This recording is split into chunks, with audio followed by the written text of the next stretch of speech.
You're listening to Good Counsel by Philip Ballerscheff. First of all, remember to like, share, and subscribe. And if you'd like to read along to the story that I'm reading, there's a link in the description that has a link to a text post where you can read along.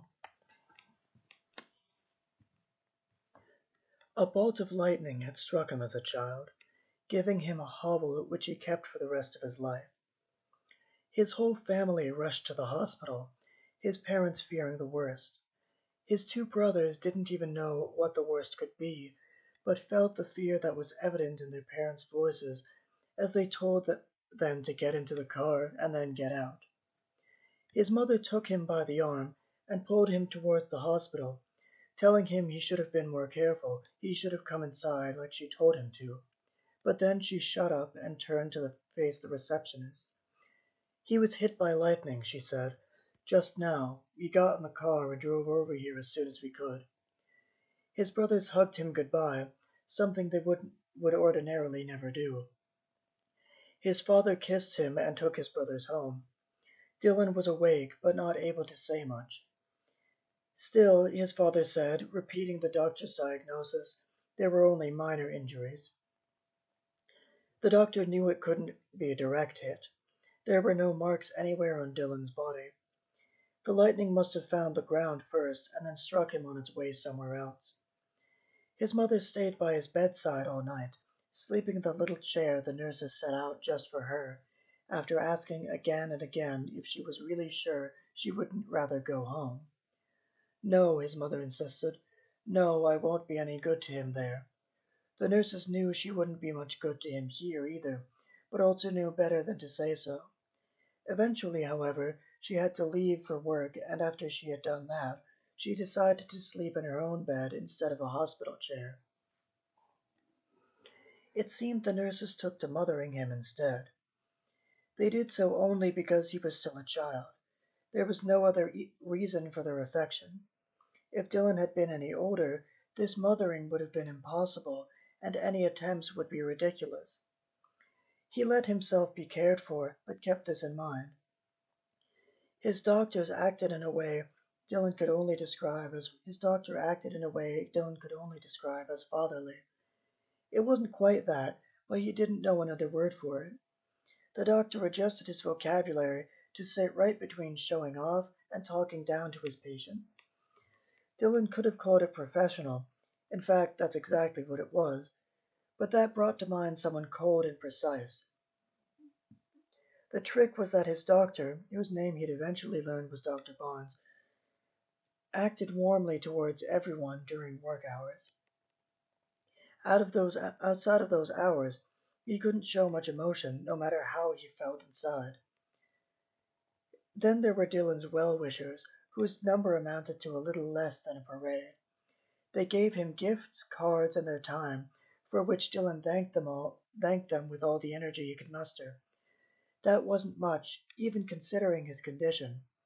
When he gave the nurses orders, he did so softly because he was unaccustomed to it, prefacing everything with, "if it wouldn't be too much to ask." It never was. They brought him his meals, helped him walk, and assured him that inspecting his injuries wouldn't hurt. He spent most of his time sleeping or in a state that was pretty close to it. In between all that, he had time to think. When you're injured, some thoughts are out of reach, too high flung to be grasped. Most of the time, Dylan stared at his surroundings in a daze, not really understanding what he was seeing. Other thoughts require more effort than usual, but can still be conceived. Looking out the window of his room, where cars drove to who knows where, or even just by turning his head towards the door when it was open, he could see people at work. Doctors requested aid and equipment. Nurses rushed through clean white rooms to help them and their patients. It amazed him that accidents weren't more common with so many people running around. Maybe they were having a lucky couple of days. He noticed, too, how he now stood aside the flow of life, but unlike others of whom this was also true, he didn't feel guilty about it. He had no pressing need, material or emotional, to be productive. He kept this to himself as well. There was a simple joy in observing all this, the same feeling Dylan figured some people got from looking at an ant farm. The hospital was a functioning hierarchy in which doctors delegated work to nurses and orderlies. Unlike an ant farm, Dylan couldn't see the whole hospital at once, not even one floor. He listened to the shouted orders, which the nurses obeyed, not knowing what most of them meant. So and so much of this or to that room. He contented himself with watching others work. This was the first part of his stay, the longest, during which Dr. Barnes allowed his burns to heal, helping the process along with ointments and creams. In the second part, Barnes and his nurses helped Dylan back on his feet with physical therapy. They had Dylan do a little more every day. As he neared full recovery, they had to verbally restrain him from doing more than his body could take. Had that lightning strike been just one in a series of unlucky events, he would have joked that somebody up there hated him. The hobble and lightning were all that made his childhood remarkable. It was as if the universe had set up a joke but forgotten the punchline, meaning that Dylan was jokingly rumored to be bad luck. Although he was no different from others, except in regards to what the lightning had done. His hobble ended up being very slight, barely noticeable when Dylan didn't want it to be noticed. The most walking he did was when he played. Otherwise he did chores, and he never used his hobble to excuse himself from them. Once Dylan left the hospital, he re-entered the flow of life and became a figure for other patients to look out of their windows and observe. Some had the same realization as Dylan. Others saw a boy in his backpack, nothing more. He soon also left the minds of those who had cared for him. They turned their attention towards other patients. However, memory is a funny thing, and when it does something you really rather it wouldn't, it's a terrible thing. You may remember someone you met only once or a few times more. You may forget them all the same. Memories of Dylan and of other patients followed nurses and doctors home. Nothing of what their patients told them was important in any way but medically, and the nurses didn't worry much about their patients, even when they were at work. They had their orders, which they followed. Everything else was the doctor's business and responsibility. When Dr. Barnes and his colleagues went home after a day's work, they left it up to others, and also to luck and to chance, and 100 other variables, none of which they thought about when not at work. In small towns, emergencies are rare because with less people, there is less chance of these serious situations developing. Such patients aren't unexpected, but there may be a period that lasts half a day or more when the emergency room is empty. That's why Dylan was an outlier. Although his injuries were minor, few people ever arrived dead or close to it. One of these few had come through the hospital doors wet and muddy while George was working the night shift as an orderly. George noticed his shoe prints and the color of the crust on his clothes before the man himself did. As soon as he pushed the doors open, the man tipped forward and fell. George helped him up. He took the man's coat, which was where most of the mud above his waist seemed to be, and hung it on the coat rack, far apart from the belongings of the other patients. Though it had been raining for quite some time, nobody in the hospital had had to acknowledge the weather before this. George figured he had taken too much of some drug, but which exactly the man wouldn't say, no matter how many times George asked. The man was afraid they would find out. He kept his head down all this time. When he spoke, it was at the floor. They paid no attention to his babbling. He might not even know he was talking. George didn't find this rude, or rather, he didn't think of him as a normal person, of whom he would have expected better behavior. "What's your name?" George asked. "Tommy." "Tommy, I won't tell anyone. I just need to know so I can help you." The man smiled like he had won something by negotiating. Then the doctor came in and asked what was the matter. Right away, George could see Tommy shut up. The doctor couldn't. When George tried to coax the answer out of him, the doctor scolded his orderly. "He's not an animal," the doctor said. "He might as well be. Just asking didn't work. I have to work with him," George replied. "Could you leave the room for a minute? It won't take longer than that." The doctor told him not to be ridiculous, then grumbled and left. Tommy bowed his head further and shut his eyes, admitting it was heroin, in a slow drawl. It seemed he had to work each word out of his mouth like they were marbles. When he finished his sentence, he shut up and didn't think about anything. Just as well, there was no time for further questions. George called the doctor back inside and gave away Tommy's secrets. Tommy didn't seem to mind. The doctor and his orderlies set to work. The man had had more than was good for him. The man had had more than was good for him, but not enough to kill. George and Sam, the orderly with whom he shared this shift, had to be Tommy's arms and legs. He was unresponsive, hanging limp from the waist down, so they administered Narcan. He woke up. With that done, they made him a bed and guided him to it. Well, I say guided, but really they lugged him there, pushing and pulling, helping Tommy keep up his momentum. Occasionally, Tommy took a step of his own accord, but the orderlies did most of the work. Sam had decided to work a double shift, this being his second. He fumbled and let Tommy fall. George caught him before he hit the ground. Sam looked over to George, who understood what had happened, but still glared back at him, unable to control his emotions, just as Sam couldn't manage his fatigue. "Just get him over here," George thought, as if commanding someone else. That wouldn't be the end of it, but keeping an eye on such an uninvited guest is easier when there is no danger of them going somewhere else. George looked after both his partner and their patient, who, like a child, followed the directions at times obediently and at times with reluctance. Tommy complained about the orderlies even when they weren't jerking him around. George and Sam monitored him for further developments. Nothing happened. Tommy lay in his bed with his arms out above the cover in a way George found charming. He was a well-behaved boy, too sick to do wrong. "How did you get here?" George asked. Sam turned to look into the space between George and Tommy.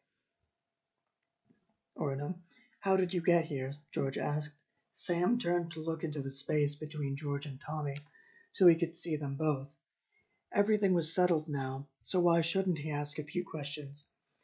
When he had registered from whom the question came, Tommy turned to look at George and began talking with a firmness that matched his stare. He had been coming down from a high when the guilt and disappointment of it all hit him so hard that it knocked him over. Then it got him to his feet and made him get to the hospital. He didn't know what good that would do, but it was a start. A hospital was a safer place to be than his house. After standing for half an hour, during which Tommy gradually went to sleep, they got chairs of their own and watched him from there. Sam shut his eyes and slept by resting his chin on his collarbone. It was a deeper sleep than anything he had ever known before. George looked at them both. He stayed awake to enjoy the calm. While the two of them took care of the present, the doctor thought about the future. Tommy would have to be signed up for a substance abuse program. He'd go to support groups, wean himself off heroin, and so on. The doctor got that as ready as he could, signing what needed to be signed, organizing what needed to be organized, but he could only do so much.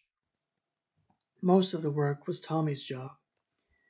When his shift ended, George got up and nudged Sam. "Wake up," he said. He nudged him harder and repeated what he'd said louder. If he wanted to wake him, he'd have to shake him. George thought how funny it would be to leave Sam here and how annoyed Sam would be at him for doing that. Well, what did he expect, working 2 shifts? Of course he'd fall asleep the minute he sat down. George got up carefully, out of respect for Tommy and to keep the joke he was pulling on Sam going. Not until he was outside the hospital did he feel it was safe to walk without consciously rolling his feet from heel to toe so he would make as little noise as possible. To remember this night in its entirety would be too much. George knew how Tommy walked in and their interview. He laughed and gave it no more thought. Tommy woke up the next morning. He was conscious, but not as aware as that word implies. After all, he was still an addict. By that time, George and Sam were sleeping, George in his own bed, Sam still in the hospital chair. There weren't many patients, none that needed a chair or a bed, so Tommy and Sam stayed where they were. As if by a miracle or an inner alarm, Sam woke up before his shift and managed to figure out what had happened. He came up from the depths of sleep with the surprise of someone suddenly resurfacing. He was still in Tommy's room. Tommy was still asleep.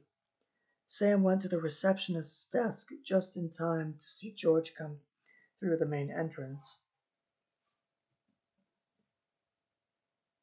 Both men knew that the joke had worked.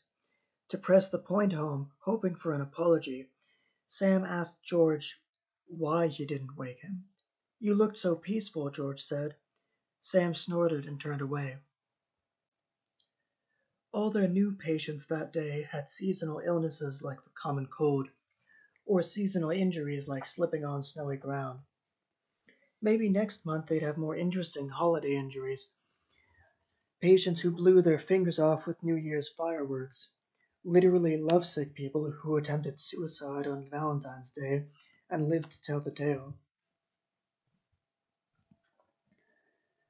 George and Sam split up the old patients between them. Each took one side of a corridor. To avoid confusion, George always did the left, Sam did the right.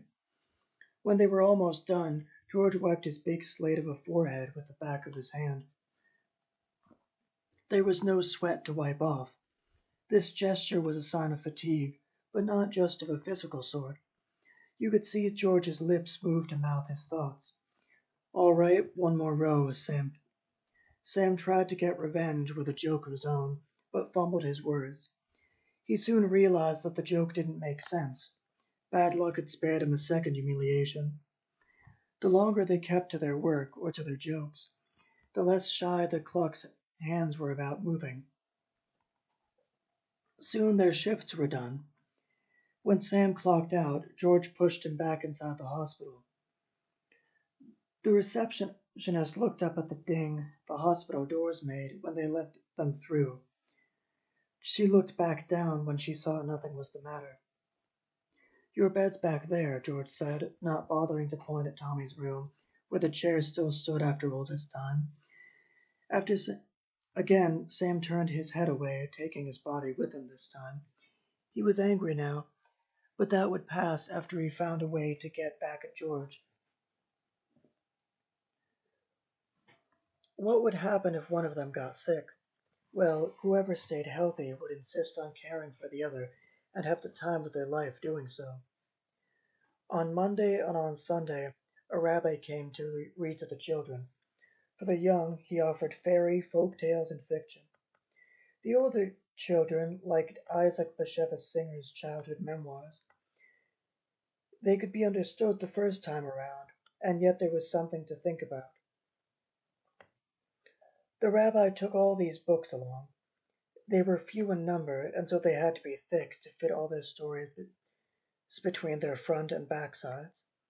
Those who didn't care for this selection, or for the man that offered it, stayed away. Today he read Isle Peretz's 3 Gifts, a story about a man who dies and whose soul is judged by heaven's counsel to be equally full of good and bad deeds. He belongs neither to heaven nor to hell. At first he assents to be homeless, but the man's tears provoke the angels to mercy. The angels tell him to find gifts for the saints. They like good deeds. The first gift is a bit of dirt from the Holy Land, which a man protects with his life against muggers who believe he has something more valuable. They're disappointed. The man accepts his death with calm. The second comes from a Jewish girl who is sentenced to be bound to a horse by her hair and dragged until she dies. Her crime is dirtying a Christian parade by looking at it.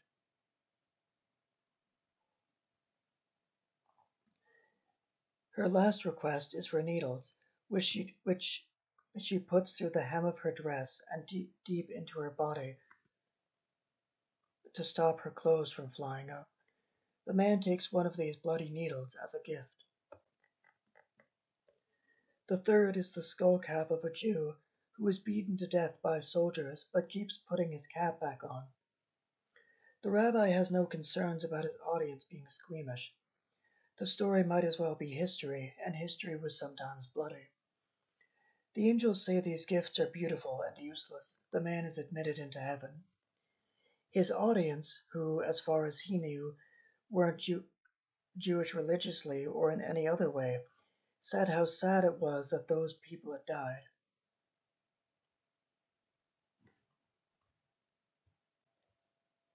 They didn't really understand why everyone had hated them so, or why the girl and the men had done what they'd done. What was dirt? What was modesty? What was a skull cap against 3 lives or even 1? The children talked amongst themselves. Well, one boy said, the girl would have died anyway. The needles didn't matter. The men could have gotten out of it. Another boy said they could have, but they shouldn't have had to. Yes, the first boy said, but they could have. The second boy repeated himself too. The rabbi explained that they were in agreement. The first boy felt sorry for the dead and found a way they could have lived by keeping their heads down. The second boy felt the outrage that the 2 men had also felt, but whereas they had peacefully kept to their traditions, the second boy wanted to fight. The 2 boys looked at each other. In doing so, they realized the rabbi was right. Neither felt there was a reason to disagree anymore. The rabbi smiled. He had gotten through to them. For the Christians, he and other Jews were more than storybook characters from the Bible. For the atheists, they were more than historical objects of pity. A boy who had so far sat quietly now raised his hand to ask what a knout is. You could see how long he had held on to his question by the way he quickly raised his hand. The soldier beat the man with knouts, the boy said, trying to clarify how the question arose. His eyes were fixed on the rabbi. If he could, the boy would have stared at him with his ears too. He had heard the rabbi say it right, but couldn't yet imitate him. Come on up, the rabbi said, laying the book on the table beside him for a moment, so that the boy could get up on his knee. There was enough fat in the boys behind and the rabbi's knee that neither could complain. When the boy had found his place, the rabbi took the book in hand again and spreading it across the boy's lap, encircled him from all sides. The rabbi turned to the page that told of the third gift. He pointed to the word knout, printed in bold black letters, his finger guiding the boy's eyes to the word that had hidden itself among all the other words on the page. Knout, the rabbi said, smiling. Knout, the boy laughed. The rabbi's voice was in his ear. He found the exercise strange. Knout, knout, knout. The boy laughed again. Knout, the rabbi said. Then he nodded upwards to prompt the boy. Knout, the boy said. Good, a knout is a big stick. Then the rabbi put the book aside so the boy could climb down. As for the young men and women, whom the rabbi counted as children but did not treat as that implies, he listened to their problems and advised them. It was his hope that he would entertain the children, teach them morals, and put some Judaism into their lives. A sort of reverse assimilation. If they never met another Jew, and there are people of whom this is true through no fault of their own, they would at least remember him. The children didn't know this. The plan didn't depend on that. A little girl once gave the rabbi a flower from the hospital yard, which he accepted graciously. She told him how she had wrenched it from the ground. Then she placed the flower head gently in his hand so that the stem poked out from between his fingers when the rabbi cupped it. He kept this flower in his shirt pocket from then on, its head poking out as if to see the world from this vantage point. George and Sam watched the rabbi come and go, waving politely whenever they saw him and had a hand to wave with. They didn't know about the rabbi's plan. If they had known, they would have accepted it as something he wanted to do, but not had any thoughts besides that. When they told Jew jokes in the privacy of the hospital, it wasn't out of malice towards the rabbi or anyone else. One of their more innocent jokes was that the hospital was bad luck because of all the sick people. They didn't laugh when they retold this joke. In fact, Sam hadn't laughed when George told it the first time. Still, they kept the idea of the hospital as bad luck around as something to blame all their mistakes on. The other orderlies blamed themselves or somebody else. George and Sam glared at the hospital walls. When they'd had enough, they gave the walls a mock punch. "You'd better quit it," George would say. If he was in a good mood, a laugh would follow, aimed at the ridiculousness of the accusation. In a bad mood, he hit the wall with more force because it was a harmless target for his frustration. A bad mood was rare, and not just because of their jokes. To George and Sam, the hospital was a freak show. They were the circus masters. Had they known Dylan, George would have called him Miracle Boy. The George in 202 with the acid-melted face was a paperback princess. The names for the other patients were equally insulting, though not always alliterative. They would have been embarrassed to repeat these jokes in front of others, not least because they wouldn't be funny then. The moment of invention, during which they laughed because someone had found humor where it was rare, would be over. They would have liked Dylan. He had a sense of shame, an overdeveloped one, that meant they'd have little to do. All his injury needed was time, not theirs. He practically took care of himself. Yes, Dylan's nurses changed his bedsheets, but they were always white. Dylan was gentle. This gentleness was constant, not just one position from which his mood might swing to another in the course of a minute. He was so meek that he didn't complain unless the pain was unbearable. George would have called this manliness. As long as Sam waited, no better opportunity for revenge presented itself. Rather than wait a little longer and risk his anger subsiding, he tripped George while they were helping a patient walk. George let go of the man's arm just in time to spare him from being a casualty in Sam's revenge. George landed too hard for Sam to ignore it entirely. He winced as George did when his own revenge went too far. Then he laughed, having one more reason to do so than the patient, who laughed from sheer surprise. Tripping is too simple to really be called a trick, but it was revenge. George got up. Sam nodded to let him know he was forgiven. This wasn't the first time one of them had gotten back at the other. Their back and forth had gone on for so long that both could say they only wanted revenge for something the other had done. Neither wanted to hold a grudge for longer than necessary, but they needed revenge to let something go. Both were too preoccupied with their jokes to think about why. This was how they insulted the other and sought forgiveness.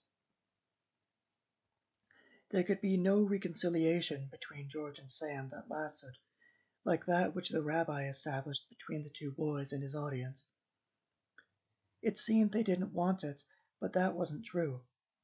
They had never spoken honestly about the lives they led outside the hospital, knowing that whatever they said would become a joke.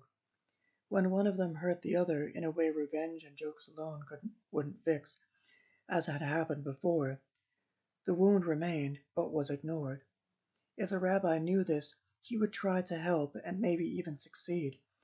Today was Wednesday. He would be there in 4 days. Sam clocked out. George soon followed. All throughout the hospital there was no trace of all the thoughts that had gone through so many heads. Even George's forehead was no longer wrinkled. He turned around to take one last look at the hospital. There was nobody there in the foyer but the receptionist. George stared through the hospital windows at where the rabbi usually sat, as if he could see him early with a little extra concentration. He tried and tried, but today remained today and didn't become tomorrow. George went home and waited. That was Good Counsel, read by Philip Ballerscheff. As always, remember to like, share, and subscribe, And if you want to read along with the story, there's a link in the description. Thanks, and until next time.